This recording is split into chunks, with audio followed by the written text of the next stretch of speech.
In the year 216 BC, the Mediterranean world stood on the brink of a confrontation that would forever alter the course of history. The Punic Wars, a bitter struggle between the rising power of Rome and the legendary Carthaginian Empire, had already claimed years of blood, land, and ambition. Rome, the unstoppable force of disciplined legions and relentless expansion, had grown complacent in its dominance, confident that no enemy could truly challenge its might on Italian soil. Yet, from across the sea, a general unlike any Rome had ever faced was preparing to shatter that confidence. Hannibal Barca, the brilliant Carthaginian commander whose name would become synonymous with tactical genius, had already achieved the unimaginable by leading an army, including elephants and mercenaries from across the known world, through the treacherous Alps into the heart of Italy. This was no ordinary military campaign. It was a statement, a daring gamble, and a warning that Rome's supremacy was not guaranteed. The stakes could not have been higher. Failure meant ruin for Carthage, but success promised the humiliation and potential destruction of Rome itself. In the months leading to the confrontation at Cannae, tension gripped the Italian peninsula as the news of Hannibal's victories spread, leaving Roman citizens and soldiers alike in fear and awe. Previous encounters, including battles at Trebia and Lake Trasimene, had demonstrated Hannibal's skill in turning terrain, surprise, and deception into devastating tools. The Roman Senate, faced with the growing threat, had marshaled one of the largest armies it had ever assembled, confident that overwhelming numbers would secure victory. Yet, even as Rome prepared, Hannibal meticulously studied every move of his adversary, understanding that sheer numbers alone could not dictate the outcome. The Carthaginian general's strategy relied on psychology as much as on force. He sought to manipulate the Romans into a battlefield where their strength would become a weakness. Hannibal's troops, though weary from their long journey, were disciplined, motivated by loyalty, and acutely aware of their leader's brilliance. Every soldier knew that they were part of an epic plan that could stun the world. As the Roman legions marched with confidence, placing faith in their centuries of military tradition, they failed to realize that Hannibal's understanding of human nature, leadership, and battlefield geometry would soon turn their expectations into a nightmare. The city of Rome, a hub of political maneuvering and military pride, was oblivious to the trap forming near the small town of Cannae in Apulia. Here, Hannibal's smaller army would face a Roman force nearly double in size, yet the numbers alone would not determine the outcome. The Romans relied on brute strength, hoping to crush the enemy by sheer force and discipline, while Hannibal planned a tactical masterpiece that would employ deception, entrapment, and timing in ways that no contemporary military mind could have anticipated. The tension leading up to the clash was palpable. Scouts reported Carthaginian movements, rumors of Hannibal's unconventional tactics spread, and both sides braced for a battle that would test courage, leadership, and survival. For the Roman soldiers, the coming hours would be a trial unlike any they had endured. For Hannibal's men, it was the culmination of years of strategy, preparation, and a relentless pursuit of victory. In these moments, the stage was set for one of the most infamous battles in history, a confrontation where intellect and cunning would triumph over size and tradition. As the sun rose over the fields of Cannae, neither side could fully comprehend the calamity and glory that awaited. The political stakes, the ambitions of generals, and the very survival of Rome and Carthage converged in a moment charged with anticipation and dread, and the world was about to witness a military genius at work on a scale that would be studied for millennia. As dawn broke over the plains near Cannae, Hannibal's mind was as active as the soldiers under his command. Every detail of the battlefield had been studied, every possibility considered, and every contingency planned. Unlike the Romans, who relied on the sheer weight of their numbers, Hannibal understood that victory would come from intelligence, timing, and the precise orchestration of men and cavalry. The Carthaginian army, numbering roughly 40,000, was significantly smaller than the 80,000-strong Roman force, but Hannibal's confidence was unshakable. He deployed his troops with extraordinary precision, placing his infantry in a convex formation, a subtle curve that would appear weak at the center but was designed to draw the Romans forward into a deadly trap. Flanking this center, his seasoned cavalry, including Numidian horsemen known for their speed and agility, was stationed strategically on both wings, ready to encircle and crush the enemy once the moment was right. Hannibal's army was a mix of mercenaries, Carthaginian citizens, Iberians, Gauls, and other warriors who had been tested in previous battles, each unit trained to follow complex commands in the heat of combat. The discipline and morale of his troops were extraordinary, bolstered by their leader's unwavering charisma and the shared understanding that they were about to make history. Across the field, the Roman consuls, Lucius Aemilius Paulus and Gaius Terentius Varro, surveyed their forces with a mix of pride and overconfidence. With double the manpower, they believed that their legion's weight would simply crush the Carthaginian center. They arranged their infantry in dense, deep columns to maximize pressure, unaware that this very formation would become a liability. The Roman cavalry, though formidable, was not as versatile or coordinated as Hannibal's, and the consuls underestimated the skill of the Carthaginian horsemen who would soon attack their flanks with devastating effect. As the armies approached each other, Hannibal used subtle maneuvers to bait the Romans. His center, intentionally weakened and allowed to fall back slightly, invited the Roman legions to advance aggressively, unknowingly moving into the exact position he desired. From the ground to the hills surrounding the battlefield, Hannibal observed every Roman movement, calculating the precise moment when his forces would pivot from apparent retreat to absolute dominance. The tension on the field was almost tangible. Roman soldiers, confident in their numerical superiority, surged forward, eager to engage what they perceived as a vulnerable enemy, while Hannibal's men held their positions, ready to spring the trap. The Carthaginian commander understood human psychology intimately. He knew that soldiers, driven by momentum and pride, would commit fully to an attack they believed was successful. This understanding was as lethal as any weapon, for it ensured that the Romans would overextend themselves, creating gaps and weaknesses that could be exploited. The moment arrived as the Roman legions collided with the Carthaginian center. What appeared to be a Carthaginian withdrawal was in reality a carefully orchestrated lure, drawing the Romans deeper into a tightening noose. Hannibal's infantry, disciplined and coordinated, gradually curved inward, forming a concave pocket around the advancing Romans. On the flanks, the Carthaginian cavalry engaged in lightning strikes, overwhelming the Roman horsemen and driving them back toward their own lines. Panic began to ripple through the Roman ranks as they realized that their wings were collapsing and that they were being surrounded from multiple sides. Hannibal's strategy, a deadly double envelopment, was now fully in motion. The Roman soldiers, who had marched with confidence and expectation of victory, now found themselves trapped, pressed from all directions, and facing a commander whose tactical brilliance exceeded anything they had imagined. Every move Hannibal made was calculated to maintain pressure, prevent escape, and maximize chaos. The screams of men, the clash of weapons, and the dust rising from the trampled fields created a scene of utter confusion for the Romans, while the Carthaginians moved like a well-oiled machine, executing each maneuver with precision. This was not merely a battle. It was a demonstration of genius on a scale rarely seen in human history. The Carthaginian forces, though outnumbered, were now in total control of the battlefield, exploiting Roman mistakes and turning their overconfidence into a strategic liability. Hannibal's patience, planning, and understanding of both the land and the enemy had created a situation where numbers mattered far less than intelligence, discipline, and timing. The stage was set for one of the most decisive and devastating defeats Rome would ever endure, a moment that would echo through history as a testament to what skillful strategy could achieve against overwhelming odds. As the battle intensified under the scorching Apulian sun, the Roman legions, once confident and proud, began to realize the peril into which they had walked. The initial shock of the Carthaginian resistance had turned into sheer terror as Hannibal's cunning trap unfolded in all its deadly complexity. The Roman soldiers pressed forward, convinced that their momentum would break the seemingly retreating center, but with every step, they sank deeper into the pocket carefully designed by Hannibal. From the flanks, the Carthaginian cavalry, having already routed their Roman counterparts, now circled behind the infantry, cutting off any possible retreat. The concave formation of Hannibal's center became a death trap, compressing the Roman soldiers together, reducing their ability to wield their weapons effectively, and turning the very density of their numbers into a liability. The cries of men echoed across the field, mingling with the clash of iron, the screams of horses, and the cries of the wounded, creating a scene of unimaginable horror. Roman commanders, including Consul Varro, attempted to rally their forces, shouting orders above the din, but the chaos was overwhelming. Lines were fractured, units became isolated, and panic spread like wildfire. The battlefield, once a structured engagement of disciplined formations, had devolved into a maelstrom where survival depended on instinct and courage rather than strategy. Hannibal, observing from the rear of his forces, maintained calm control, issuing signals to tighten the encirclement.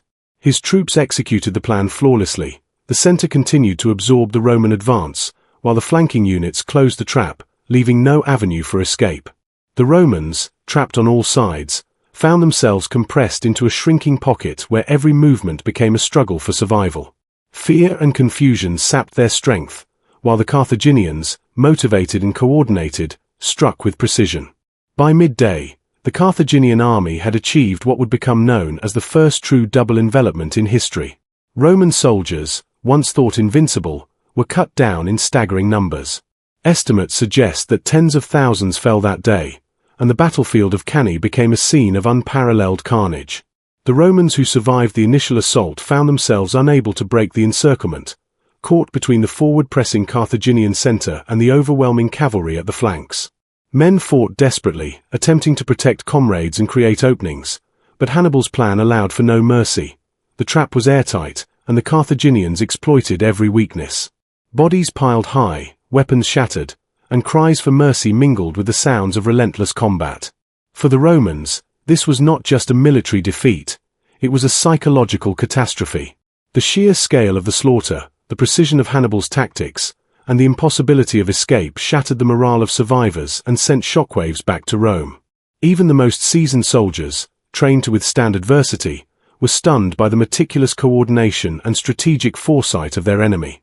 Hannibal's brilliance lay not only in the planning but also in his timing.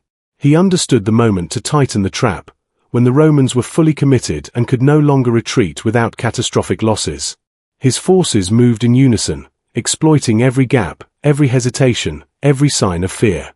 The result was a level of destruction that Roman military history had never witnessed, and one that would echo for centuries. The death toll was enormous. Some estimates suggest that over 50,000 Roman soldiers perished, including many of the finest men of the Republic.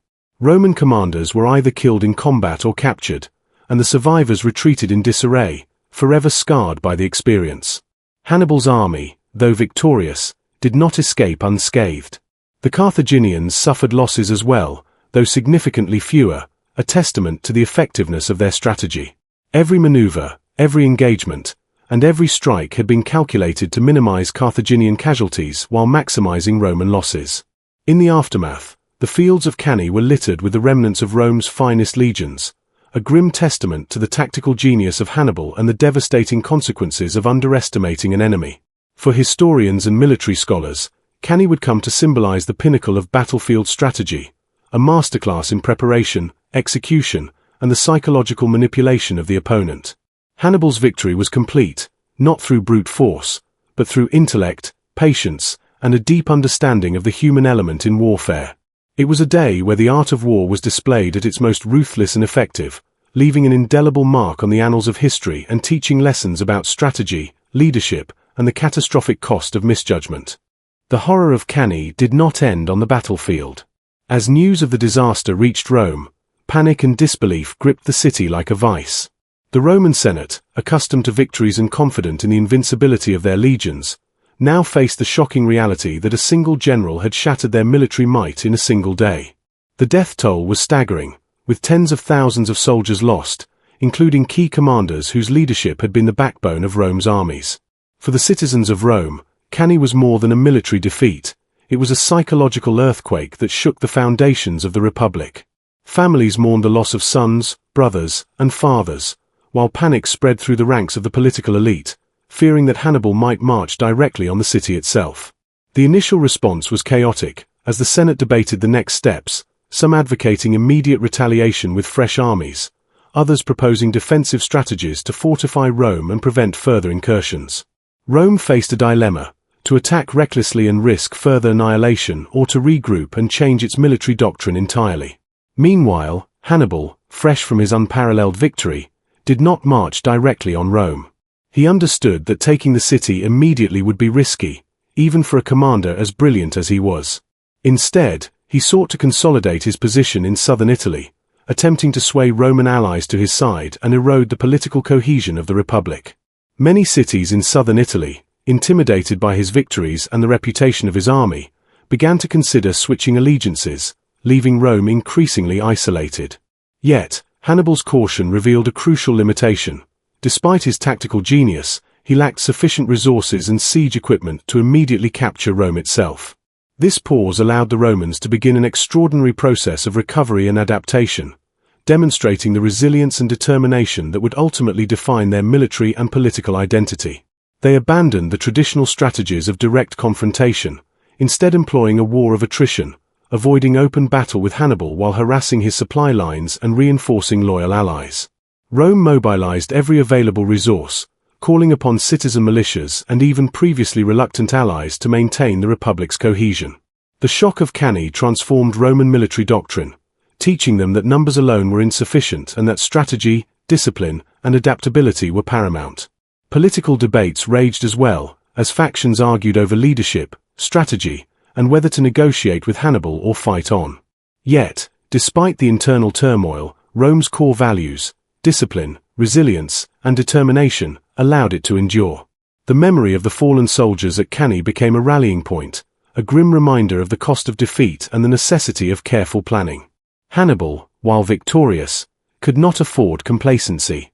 His forces, though superior in tactical brilliance, were far from infinite, and sustaining his army in hostile territory required constant maneuvering, resupply, and the delicate management of diverse troops. Carthage, thousands of miles away, observed with hope but also with limitations, unable to provide immediate reinforcements. Meanwhile, Rome's ability to recover and field new armies would prove decisive in the long term. The city's determination to avoid direct confrontation with Hannibal, combined with their relentless recruitment and strategic harassment, would eventually diminish the effect of even the most brilliant battlefield victories. The political shockwaves extended beyond the military sphere. Roman citizens questioned their leadership, generals were scrutinized, and trust in traditional strategies was challenged. Hannibal's victory at Cannae became a turning point in Roman military culture, highlighting both the vulnerability and resilience of the Republic. Rome, instead of collapsing under the weight of disaster, adapted, learned, and ultimately transformed its approach to warfare, ensuring that no single defeat could permanently break its power. In the months following Cannae, the Italians witnessed an unprecedented clash of strategy, courage, and survival. Hannibal's reputation as a master of war grew to legendary proportions, inspiring fear among enemies and admiration among allies. For Rome, the lessons were brutal but necessary. Intelligence, patience, and adaptability were as critical as discipline and strength, and survival depended on the ability to endure even the most catastrophic setbacks. The aftermath of Cannae was not just a story of death and destruction, it was a testament to the enduring spirit of Rome, the genius of Hannibal, and the high stakes of ancient warfare, where a single day could shift the balance of power, challenge assumptions, and leave an indelible mark on history. The Battle of Cannae would echo through history not only as a testament to Hannibal's genius but also as a turning point in the Roman Republic's development. Though the immediate aftermath left Rome shaken and grieving, the city's response demonstrated a resilience that would define it for centuries. Hannibal, despite achieving one of the greatest tactical victories in history, never fully capitalized on the defeat because he lacked the resources to take Rome itself. His army, though elite and disciplined, could not sustain a prolonged siege against a city fortified with walls, stocked with provisions, and manned by citizens willing to endure hardships in defense of their homeland. In the years following Cannae, Hannibal continued his campaign across Italy, winning smaller battles, maintaining pressure on Roman allies, and inspiring fear among enemies. Yet, Rome's strategic shift, from seeking immediate battlefield victories to adopting a war of attrition and avoiding large-scale engagements with Hannibal, slowly eroded the advantages gained at Cannae. The Senate's decision to focus on fortifying loyalty among allied states, rebuilding armies quickly, and engaging in smaller, calculated skirmishes showcased a level of strategic adaptability that would ultimately neutralize even the most brilliant enemy maneuvers. In hindsight, the lessons of Cannae transcended the battlefield, influencing military thought for millennia. Hannibal's mastery of double-envelopment, use of terrain, manipulation of enemy psychology, and precise coordination of diverse forces became case studies in tactical brilliance. Generals from later eras, including Napoleon and even modern military strategists, would study Cannae to understand how intelligence, timing, and psychological insight could compensate for numerical inferiority. The battle also cemented Hannibal's legacy as a military innovator whose understanding of human behavior and battlefield geometry set him apart from nearly every contemporary commander. Meanwhile, Rome, though initially traumatized by the staggering losses, transformed its approach to warfare. The Republic learned to value strategy over mere numbers, to adapt to unconventional tactics, and to develop resilience in the face of overwhelming defeat. Over time, Rome rebuilt its armies, strengthened its alliances, and demonstrated an unyielding determination to reclaim its dominance. The memory of Cannae became both a cautionary tale and a source of inspiration. Cautionary because it reminded leaders of the devastating cost of miscalculation and overconfidence, and inspirational because it showcased how even a shattered nation could recover, innovate, and eventually triumph. Hannibal, revered for his brilliance yet limited by circumstance, would never capture Rome, but his campaigns profoundly shaped Roman military culture, forcing the Republic to evolve in ways that would eventually secure its supremacy over the Mediterranean world. For modern audiences, the story of Cannae illustrates timeless lessons about leadership, preparation, strategy, and human resilience. It reminds us that in moments of extreme challenge, intelligence, discipline, and adaptability can outweigh sheer strength, and that even catastrophic setbacks can become opportunities for growth and innovation. As we reflect on this epic confrontation, the Battle of Cannae remains a benchmark of military genius and the devastating consequences of underestimating an opponent. Its legacy endures in military academies, history books, and popular imagination, a vivid example of how one man's intellect and courage reshaped the destiny of nations. And for you, our viewers, the story of Cannae is more than ancient history. It is a narrative of strategy, human endurance, and the high stakes of leadership. If you have found this video informative and engaging, and wish to explore more incredible moments of military history, make sure to like this video, subscribe to our channel, and press the bell notification button so you never miss our latest War Series videos. Every battle tells a story, every strategy teaches a lesson, and through our channel, you can witness history come alive, understanding the brilliance, sacrifice, and consequences that have shaped the world we know today. Don't just learn history, experience it, and let the tales of courage, strategy, and survival inspire your understanding of human potential and the lessons that continue to resonate across time.